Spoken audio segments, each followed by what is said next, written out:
basic political trajectory and philosophy of Assange and Wikileaks. I don't think that it's, even though hundreds of thousands of articles have been written, I don't think it's really even remotely understood. So let me begin. As many of you will know, when he was a teenager, Julian Assange was involved in the Melbourne computer, very early hacking subculture. He was part of a group known as the International Subversives, which conducted audacious attacks on international military and commercial targets. As a hacktivist, the group was investigated by the federal police. Assange was charged with criminal offences and eventually, after several years of what was for him personal agony, fined and placed on a good behaviour bond. Later, he recalled his state of mind at this time in these words: "Prosecution in youth is a defining peak experience. To know the state for what it really is. True belief only begins with a jackboot at the door." Something I actually think a somewhat elevated description of a fine and a good behaviour bond. But nevertheless, I'm absolutely convinced that the 5 years or so he was waiting were an agony for him. I think he's a person of partly of heightened imagination. Following his arrest, Assange's chief political preoccupation seems to have been what he thought of as the extraordinary democratic possibilities of the information sharing virtual communities across the globe created by the internet, at that time very young, and the threat to its freedom and its flourishing that was posed by censorious states, by greedy corporations, and by repressive laws. Clearly, the young Assange had an interest in the role the new technology might play in the defence of those fighting for political freedoms and human rights. In 1997, with others, he wrote Rubber Hose, a piece of so-called deniable cryptography, whose purpose was to make it impossible for torturers or their victims to know whether or not all the encrypted data on a computer hard drive had been revealed. Assange was by now a committed member of the free software movement. Even more importantly, he was a member of a California-based group known as the cypherpunks, which I want to talk. It was the cypherpunks who provided Assange with his real political education. At the core of their philosophy was the belief that the great questions of politics in the age of the internet was whether the state would strangle individual freedom and privacy through its capacity for electronic surveillance, or whether autonomous individuals would eventually undermine and even destroy the state through their deployment of electronic weapons newly at hand. Many cypherpunks were optimistic that in the battle for the future of humankind between the state and the individual would ultimately triumph. Their optimism was based on the invention of unbreakable, what was called public key cryptography, essentially codes that individuals could communicate with each other through. At the time the cypherpunks formed, the US government strongly opposed the free circulation of public key cryptography. It feared that making it available would strengthen the hands of the espionage agencies of America's enemies abroad and of terrorists, drug dealers, and pornographers at home. For the cypherpunks, the question of whether cryptography would be free would determine the outcome of what they saw as the great battle of the age between the state and the individual. Almost all the cypherpunks were anarchists who regarded the state as the enemy. Most, but not all, were anarchists of the right, or in American parlance, libertarians, who supported unfettered laissez-faire capitalism. Julian Assange's cypherpunk postings, which I've read the scores of them, reveal that on social questions, Assange leant decidedly to the left, someone who defended trade unionists and human rights activists, a defence that was very little seen in the cypherpunks. On the question of cryptographic freedom, and hostility towards the surveillance state, Assange was, however, amongst the most extreme of the cypherpunks, an enemy of those who displayed even the slightest tendency to compromise on the question of Big Brother. George Orwell was one of the heroes of the cypherpunks. He was nonetheless repelled by the corrosive cynicism about human nature, which was common in cypherpunk ranks. Among the cypherpunks, he stood out as a romantic and an idealist. Already he seems to have imagined the future as a struggle to the death between autocratic elites and electronic freedom fighters. In this struggle, he believed that the freedom fighters could win. Wikileaks, which was his invention, took shape in the year between July 2006 and August 2007. Its enemy was not surprisingly the state. Unlike most of the cypherpunks, Assange, however, extended his focus of attack to business corporations as well. He regarded power in Western society as belonging to political and economic elites, offering ordinary people nothing more nourishing than a counterfeit conception of democracy and a soul-destroying consumption culture. Assange showed no particular interest in political institutions or economic arrangements. The revolution he spoke about and fought for was in essence moral. For Assange, action had to be taken not on a local but a truly global scale. For him, the central political virtue was courage, as it has always been. For him, the great moving force in history, or moving forces in history, were the need for love and the thirst for truth. He was, as I say, an idealist and a romantic. He believed that courageous and ethical action could refashion the world. By the time Wikileaks was founded, Assange had formulated its revolutionary theory. He is, in my view, a revolutionary, a moral revolutionary. The theory went like this. The world was at present dominated by the conspiratorial power of authoritarian governments and big business corporations. They maintained and entrenched their power through what he called conspiracy. For Assange, the conspiracy involved was the maintenance of a network of links between the conspirators, communication. The conspirators relied entirely on maintaining an information flow to control their environment. As a consequence, he believed the conspiracy could be, in his word, throttled by cutting the information flows. How was this to be done? In essence, his conclusion was that world politics could be transformed by staunching the flow of information amongst corrupt power elites, by making them ever more fearful of insider leaks. He believed he could achieve this by establishing an organization that would allow whistleblowers from all countries to pass on their information, confident through encryption that their identities would not be able to be discovered. He proposed that his organization would then publish the information for the purpose of collective analysis, so as to empower oppressed populations across the globe. The revolution Assange imagined would be non-violent. The agent of change would not be the assassin, the rifle, but the whistleblower. The method would not be the bullet, in other words, but the leak. The evidence I've read surrounding WikiLeaks at the time of its foundation makes it abundantly clear that anti-Americanism was not Assange's primary driving force. Time and again, in its internal documents, it argued that, I quote, its roots are dissident communities, and that its primary, and again I'm quoting, its primary targets are those highly oppressive regimes in China, Russia, and Central Eurasia, end quote. China was at first a central focus.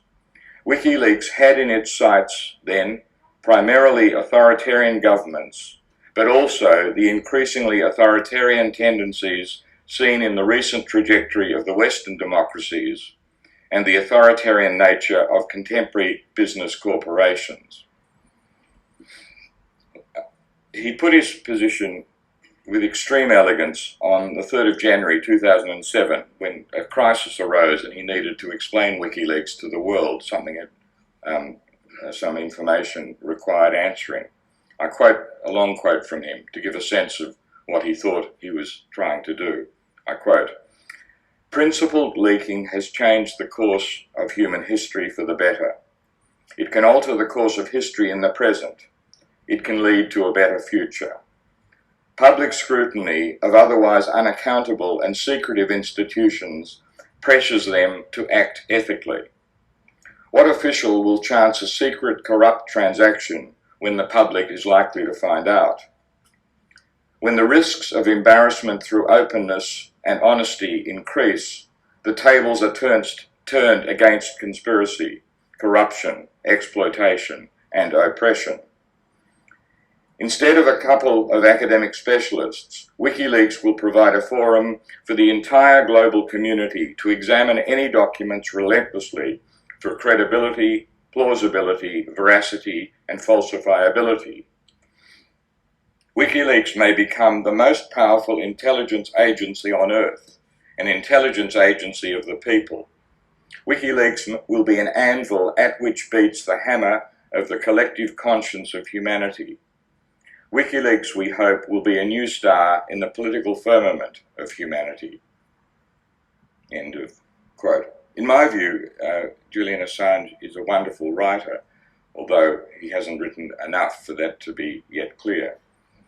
By late 2009, WikiLeaks had published documents leaked to it by whistleblowers concerning an Islamist assassination order in Somalia, massive corruption in Kenya, tax avoidance by the largest Swiss bank, Julius Baer, the Guantanamo Bay prison operation manuals, suppressed films of dissent in Tibet, US intelligence reports on the Battle of Fallujah in Iraq, and the loans book of the Icelandic bank Kaupthing. I'm sorry for my pronunciation if there are any Icelanders in the room.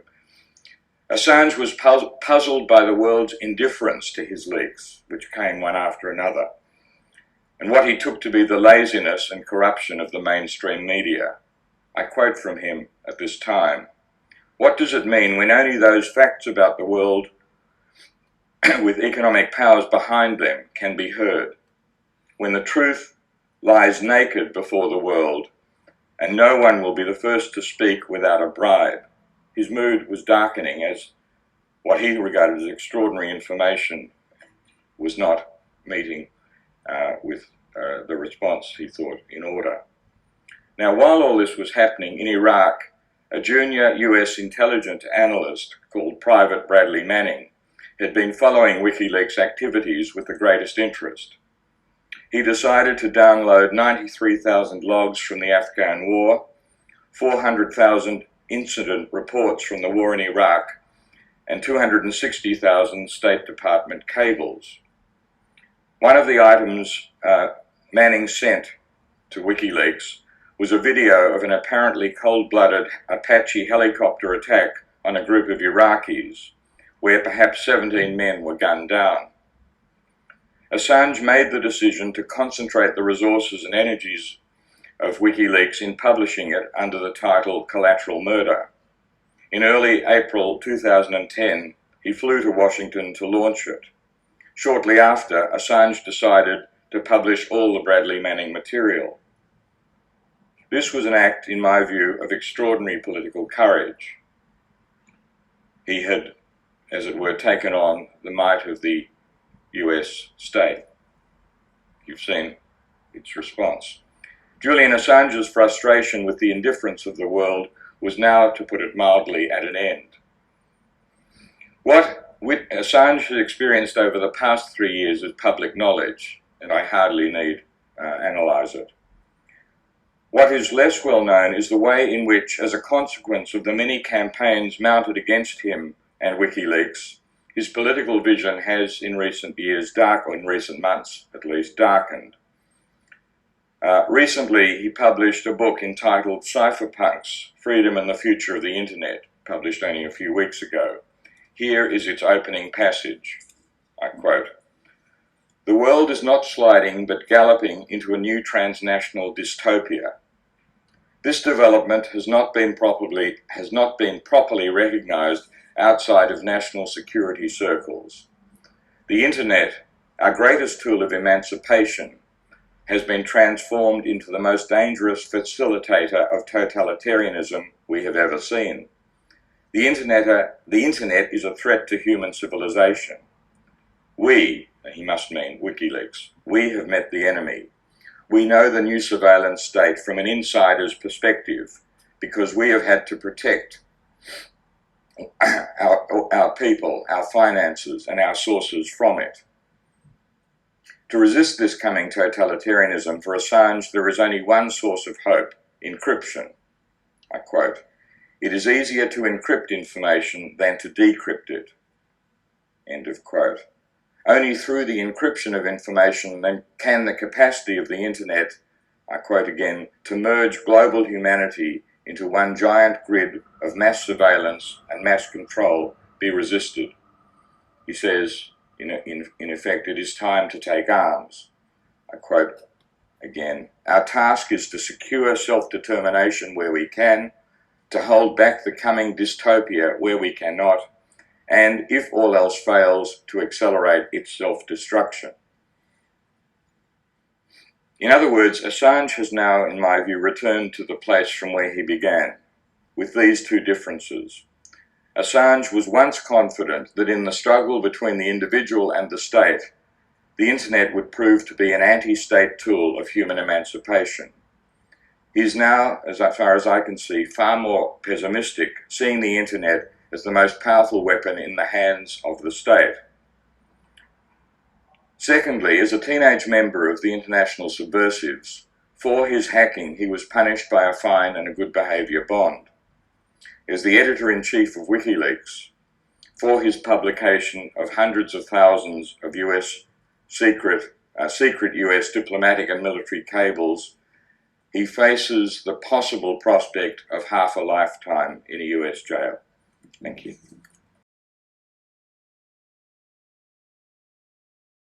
Hello everybody, I'm sorry that Greg couldn't be here tonight. He sends his apologies. So I want to talk tonight about the new Wikileaks Party. The Wikileaks Party is the new force on the political bloc.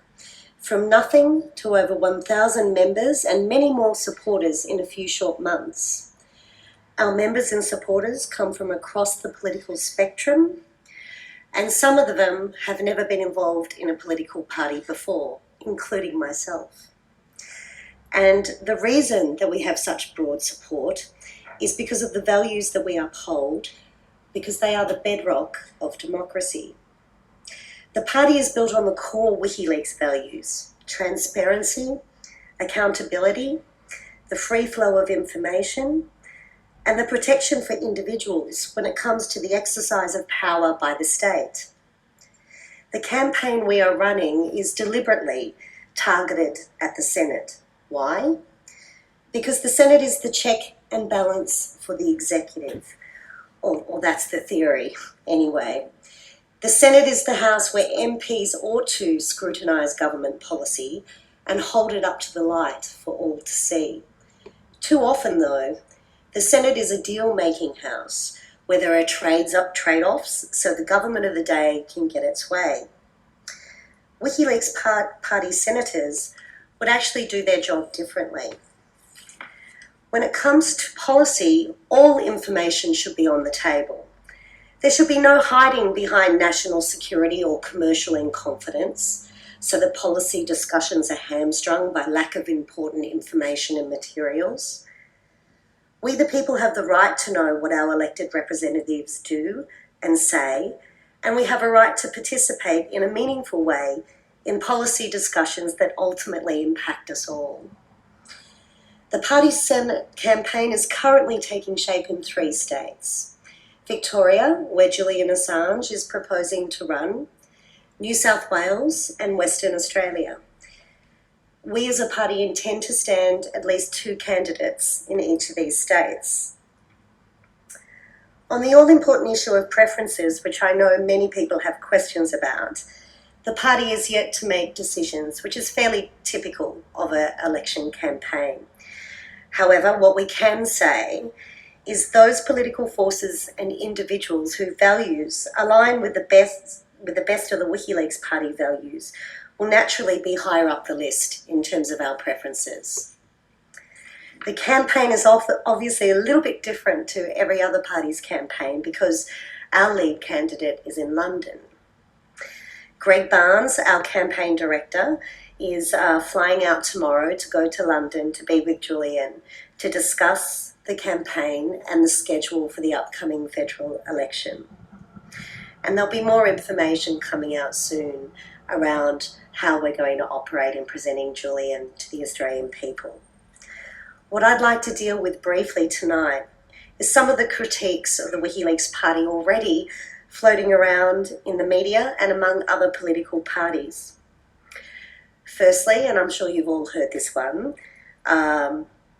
Julian's just running for the Senate to get out of jail for free. This is a ridiculous concept and certainly very time-consuming for many, many people that are working furiously behind the scenes. If this was Julian's intent, he could simply run as an independent and not go to the bother of formulating people power and a whole party behind him.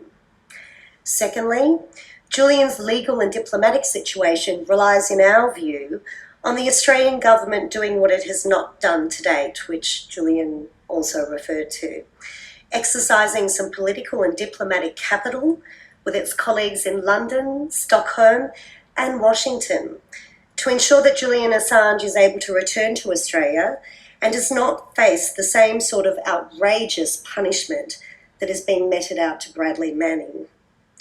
Thirdly, the idea that the Wikileaks Party is a one-issue party. If by this people mean the overriding commitment to transparency and accountability is all we do, then yes, in some respects I guess you could say we are a one-issue party. But in terms of policies and positions on issues, I can assure you that this is not the case. Over June and July, the party will be releasing a number of position statements on a range of issues as diverse as whistleblowers' protection to youth employment. We have, of course, already announced our position on shield laws, which the mainstream media strangely ignored. And we made a commitment to introducing legislation which will properly protect journalists and their sources.